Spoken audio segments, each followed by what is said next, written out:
Right. No, and I'm glad you brought that up. So, can you kind of talk a little bit about the 5 steps of business planning, just for those out there who maybe don't know? Yeah. Go ahead. Yeah, there's a lot to it. I mean, you gotta think about business planning in like a 5-step process. The first thing is the situational analysis.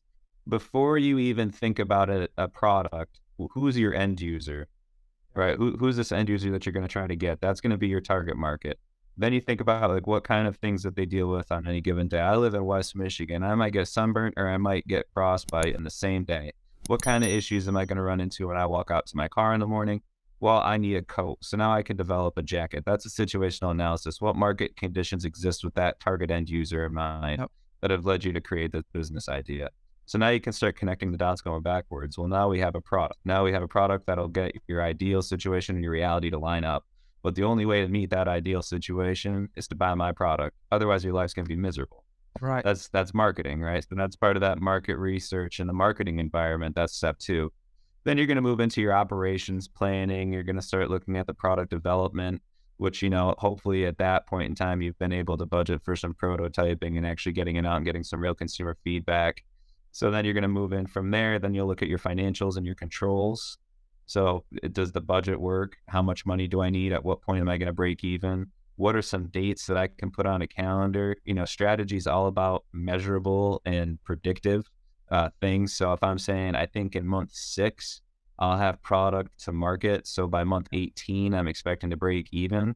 Great. That's measurable and that's predictive because it's empirical. I can use numbers to figure it out. If like you're telling me you're gonna make $100,000 and you made 30 by month 18, you're getting a 30%, man. You're not passing the class, Yeah. unfortunately. For sure. For sure. We know that that strategy isn't working. Now we can go backwards and then we can move on to contingency planning, which is the hardest part because that's where you have to sit down and preemptively think, if things go wrong, what do I do?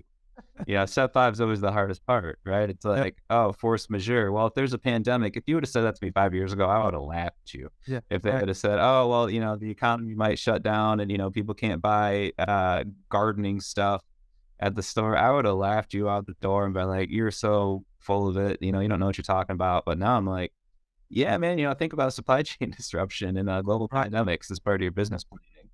Yep. What about if the electricity goes out, if revenue exceeds your expectations? What do? Do you pay yourself a bonus and go buy a Porsche, or are you going to retain your earnings and try to scale and grow? Maybe hire some Yep. employees. Yep. In 5 years, are you going to franchise your business? Those are all things that come in that 5th step where you're trying to look ahead. And like I always tell people, like it's easy to connect the dots looking backwards, and when you're looking forwards, it looks like chaos. But hindsight's always 2020. So when you're Yeah. thinking about that end goal, it's easy to put it Yep. together. Yep. No, it's almost like reverse engineering the whole thing and kind of Mhm. starting from the end and kind of reverse engineering. And man, I That's actually really exactly what like it is. yeah, I really like that approach because man, this stuff, especially the way my mind work as an engineer, uh, very logical, very analytical. But and as I'm pretty sure you know, especially when you're dealing with people's ideals and what they're trying to do, they get like emotionally tied to this stuff, which seems like all the logic and that goes out the window. But just having a simple step process that you're following, I mean, you would think that it's just logical or reasonable or like a no brainer. But I was actually in the barber shop